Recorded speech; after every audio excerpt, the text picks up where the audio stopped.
1943, Paris, occupied France. The room has no windows, no clocks, no sense of time. Just bare walls, a table, a chair, and the smell of fear that has soaked into the building over years of interrogation. The address is 84, Avenue Foch, Paris. Headquarters of the German Sicherheitsdienst, the SD, the intelligence arm of the SS. 4 captured Allied agents. It is a place few ever leave. A British operative sits bound to a wooden chair. His wrists are cuffed behind his back. His ankles are free, but the door is guarded. Escape is impossible. The Germans have already done what they always do. They searched him once at arrest. Again at intake. A third time before interrogation. Pockets emptied. Shoes removed and probed. Belt taken. Watch dismantled. Clothing examined seam by seam. The search was professional. Ruthless. Experienced. They found everything. Everything, except the blade sewn into the lining of his jacket lapel. Not a dagger. Not a fighting knife. Not even something most people would recognize as a weapon. A piece of steel barely 2 inches long. No handle. No guard. No weight. Less than 40 grams. This is the story of the smallest weapon Britain deployed in the Second World War, and one of the most desperate. A weapon for the moment after everything is lost. The lapel knife was never designed to win battles. It was not meant for ambush. Not meant for patrol. Not meant for combat. It existed for one moment only. The moment after capture. The moment after every other weapon is gone. The moment when interrogation begins. British planners understood a brutal truth. Once an SOE agent was taken alive, their survival odds collapsed. Captured agents didn't face normal imprisonment. They faced systematic dismantling. German security services, the SD, the Gestapo, the Sicherheitspolizei, had refined interrogation into an industrial process. It was methodical, coordinated, and devastatingly effective. They wanted names, addresses, radio frequencies, transmission times, safe houses, drop zones, information that could destroy entire resistance networks. Some agents endured weeks of questioning. Some lasted months. Some died without speaking. But almost none escaped. Because an unarmed prisoner, restrained inside a guarded intelligence headquarters, has no leverage. No threat. No option. SOE needed to change that, even if only by a few seconds. Britain's invisible war. By 1941, Britain's Special Operations Executive was operating across occupied Europe. Agents parachuted into France, Belgium, Norway, the Balkans. They carried radios disguised as luggage. Explosives molded to look like coal or soap. Suppressed pistols like the well rod, capable of killing without sound. SOE engineers were masters of deception. But deception ends at capture. The moment an agent was arrested, German counterintelligence stripped them of everything. Tools, weapons, even identity. Clothing was taken apart. Shoes were dismantled. Even dental work was inspected for hidden cyanide. And yet, SOE realized something critical. German searches focused on objects, not fabric. They looked for things hidden in clothing, not things that were part of the clothing. That distinction changed everything. The men who designed death up close. To solve this problem, SOE turned to 2 men who had spent their lives studying violence at arm's length. William Ewart Fairbairn and Eric Anthony Sykes. Both were veterans of the Shanghai Municipal Police, where street violence was constant, chaotic, and lethal. Fairbairn had survived dozens of knife encounters. His body carried scars from real fights, not training rooms. He studied jiu-jitsu, boxing, bayonet work, and Chinese martial arts, blending them into a system designed for one purpose: ending fights instantly. Sykes trained snipers and close combat specialists alongside him. Together, they had already created one of the war's most iconic weapons, the Fairbairn-Sykes Commando Dagger. A 7-inch blade of pure intent. But that knife was useless for a captured agent. 7 inches of steel cannot survive a full strip search. So Fairbairn and Sykes went in the opposite direction. They asked a radical question. How small can a weapon be, and still kill? The birth of the lapel knife. At Station 12, Aston House, a quiet estate in Hertfordshire, the answer took shape. The resulting weapon was so minimal it barely qualified as a knife. A blade between 1.5 and 2.5 inches long. A narrow metal grip, no wider than a thumb. No guard. No pommel. No ornamentation. Total length under 4 inches. Weight, approximately 40 grams. Some versions were double-edged. Others had a sharpened false edge for penetration. The blade geometry favored deep thrusting, not slashing. But the real innovation wasn't the blade. It was the sheath. Sewn, not hidden. The sheath was thin metal or leather, punched with tiny holes around its edge. Those holes allowed it to be stitched directly into clothing. Not taped. Not pinned. Sewn. Into jacket lapels. Into shirt collars. Into trouser seams. Into coat linings. Once installed, the knife wasn't concealed by the garment. It became part of it. A guard could pat down fabric all day and feel nothing unusual. Later production is believed to have come from H.G. Long and Company of Sheffield, while local craftsmen near Aston House produced the leather sheaths. Some knives included a small lanyard loop, allowing a cord to wrap around the agent's finger, preventing the blade from being dropped in a struggle. Variants multiplied. The standard lapel knife. A longer sleeve dagger, over 6 inches, designed purely as a spike. The ingenious insole dagger, hidden inside a shoe and retrieved by pulling a concealed cord. All were finished in matte black, absorbing light, avoiding reflection. All were invisible during search. Why this weapon was different. The lapel knife wasn't about killing guards quietly. It was about creating chaos. Fairbairn's doctrine emphasized disruption, not prolonged combat. A single strike. A sudden injury. A scream. A dropped weapon. Seconds of confusion. That was enough. Enough to break restraints. Enough to grab a gun. Enough to reach a door. In a building full of enemies, seconds were everything. Perfect, continuing in the same rewritten, copyright-safe documentary style. Below is part 2 of the script. Tone, facts, and theme remain intact, but wording and structure stay fully original. Training for the moment no one wanted to face. So he never pretended the lapel knife was a miracle. Instructors were brutally honest. If an agent reached the point where this blade was needed, the mission had already failed.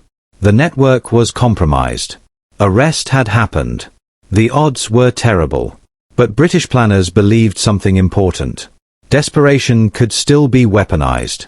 At SOE training facilities scattered across Britain, places like a Reisig House in Scotland, Beaulieu in Hampshire, and a web of anonymous country estates, agents were prepared for a future that planners hoped would never arrive.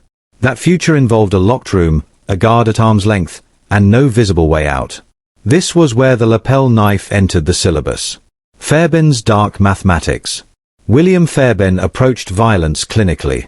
He believed killing was not about strength, rage, or courage. It was about anatomy and timing.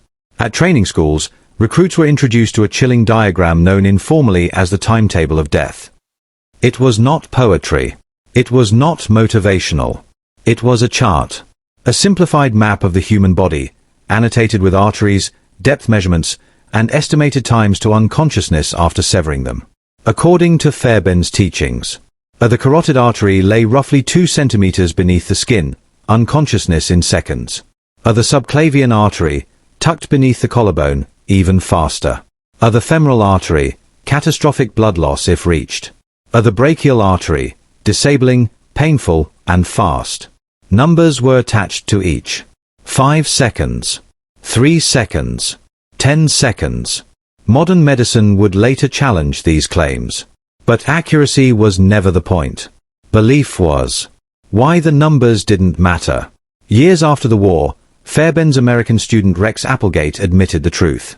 At a knife collector's event in the 1980s, Applegate explained that the timetable wasn't medically precise, and it wasn't meant to be. Young agents heading into occupied Europe were facing capture, torture, and execution. They needed something harder than hope. They needed certainty. The belief that one clean movement could change everything. The lapel knife was as much a psychological weapon as a physical one. It told agents, "You are never completely unarmed. How agents were taught to use it. Training emphasized speed over finesse. The grip was unconventional. Agents looped a thin cord around the index finger, anchoring the blade. The weapon was pinched between thumb and forefinger, blade protruding just beyond the knuckles. This minimized movement, maximized control, prevented disarmament. There was no wind-up, no dramatic motion, just a short, violent thrust. Instructors drilled the motion endlessly. On canvas dummies, on sandbags, on slabs of meat suspended from hooks. The movement had to bypass thought entirely. If hesitation entered the equation, the guard would win. The scenario everyone understood. SOE training never framed the lapel knife as an offensive tool. It was taught within a very specific mental picture. An interrogation room. Hands restrained. A guard standing close, too close. The agent makes a small, non-threatening movement. Adjusting clothing. Touching a collar. Shifting posture. The guard sees nothing unusual. Then everything changes. A sudden strike to the neck. Or the arm reaching for a weapon. Blood. Pain. Shock. Not a guaranteed escape. Just disorder. And in disorder, possibility. The silence of the records. Here history becomes uncomfortable. Despite decades of research, no confirmed operational account exists of an SOE agent using a lapel knife during interrogation. No report. No declassified mission summary. No post-war testimony. The dramatic image, a bound agent killing a guard in Avenue Foch and escaping into Paris, remains just that. An image. But absence of proof is not proof of absence. SOE records were destroyed deliberately after the war. Others remain classified or fragmented. The organization operated on secrecy layered upon secrecy. Even its official historian, MRD. Foote, worked under restrictions so severe, he was forbidden from discussing his research with family. What survives is incomplete by design. What is documented? Desperate resistance. While no confirmed lapel knife kill exists, resistance by captured agents certainly does. One of the most dramatic cases involves Frank Pickersgill, a Canadian SOE operative captured in 1943. Held at SD headquarters in Paris, Pickersgill attempted escape in 1944. According to post-war investigations led by Vera Atkins, Pickersgill attacked his guards using a broken wine bottle. He killed at least one, possibly two. Then he jumped from a second-story window. He survived the fall, with a shattered arm, only to be shot multiple times in the courtyard below. Pickersgill did not use a concealed blade. He used whatever was available, which is precisely the mindset SOE encouraged. Other shadowed cases. Another agent, Michael Trotobers, leader of the SOE farmer network in northern France, was killed during a German raid in 1943. German reports indicate that 2 attackers were killed and others wounded during the assault. What weapon Trotobers used remains unclear. The record ends there. These fragmented stories highlight a reality SOE understood well.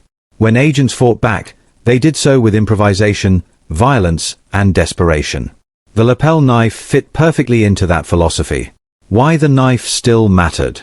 Critics sometimes dismiss the lapel knife as symbolic, a morale tool rather than a practical weapon. That misses the point. SOE never measured success by body count. They measured it by agency. The knife gave captured operatives something priceless. A choice. Not safety. Not survival. But action. And in wartime psychology, that matters. A weapon other nations didn't copy, except one. Interestingly, no equivalent German program for sewn-in micro-daggers has been identified. The SD, ABWA, and Gestapo relied on false papers, infiltrators, informants, and overwhelming force. They didn't prepare their operatives for capture in the same way. The Americans did. When the Office of Strategic Services, OSS, formed in 1942, it adopted British designs almost wholesale. That included the lapel knife. Tiny Sheffield blades found their way into American training manuals, stitched into civilian clothing headed for Europe and Asia. The philosophy crossed the Atlantic. Invisible weapons for invisible soldiers. By the time agents reached final staging areas, places like Station 15, where operatives received their last briefings, the lapel knife was already sewn in. Tailors worked carefully. Continental stitching patterns. Correct fabric weight. Proper button styles. German searchers were trained to spot British manufacturing quirks. One incorrect seam could mean death. When done properly, the knife vanished. It became fabric. Thread. Nothing. The weapon that wanted to disappear. Unlike the Fairbairn-Sykes dagger, which was produced in the millions, lapel knives were made in tiny numbers. Records are incomplete. Serial numbers rare. Provenance difficult. Today, genuine examples are exceptionally scarce. Museums like the Imperial War Museum hold verified specimens, displayed alongside explosive rats and coal bombs, relics of Britain's strangest war. Collectors warn that reproductions vastly outnumber originals. Which feels appropriate. The weapon designed to be unseen has mostly vanished. The problem with proof. Historians are uncomfortable with uncertainty. They want documents. Reports. After-action summaries. The lapel knife offers almost none of these. Despite extensive research through declassified SOE archives, interrogation records, and post-war testimonies from German officers, no definitive case confirms an agent killing or escaping using a lapel knife. That absence has led some to label the weapon exaggerated, or worse, fictional.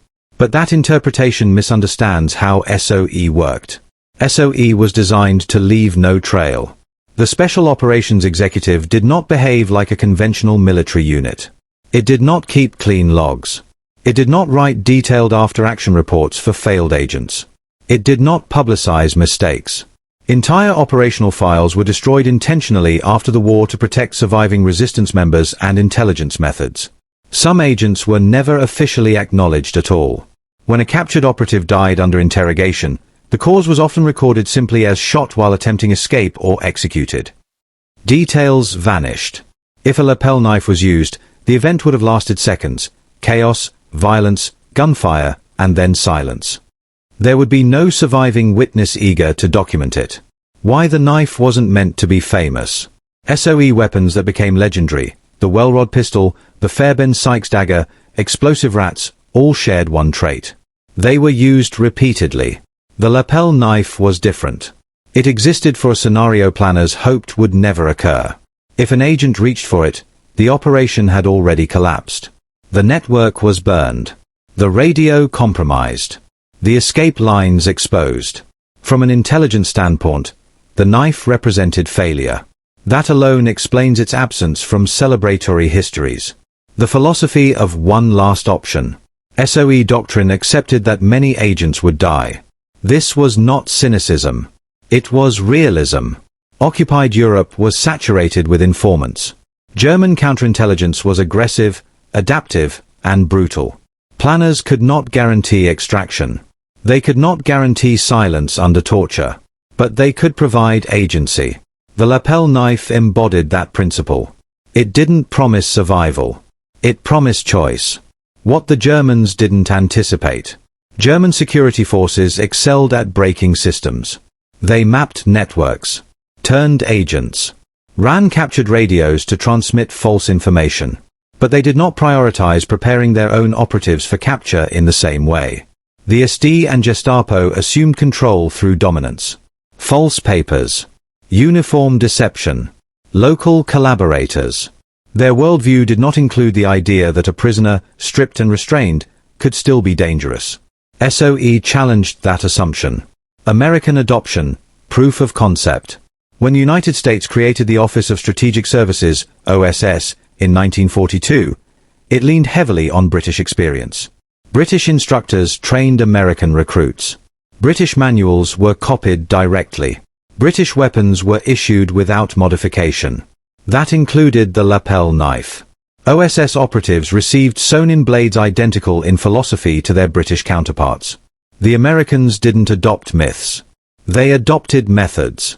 Variants and evolution. As production continued, several variations emerged. Not because the original failed, but because different missions demanded different concealment. A lapel knife, short, fast, minimal. A sleeve dagger, longer, spike-oriented, greater penetration. A insole dagger, curved blade hidden inside a shoe, retrieved via cord. Each followed the same rule. It must survive a search. All were finished in non-reflective black. All avoided ornamentation. All prioritized invisibility over durability. Training the mind, not just the hand. Instructors emphasized restraint. The knife was not to be used impulsively. It was not for anger. It was for timing.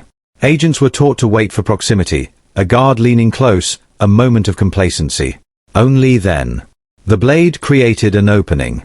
Nothing more. Why no success stories exist?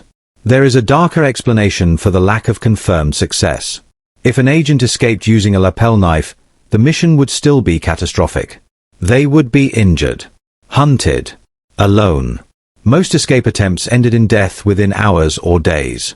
Victory did not always mean survival. It meant denying the enemy information. The knife as insurance. The lapel knife was never meant to be cashed in. It was insurance. A last resort that cost almost nothing in weight, space, or detection risk.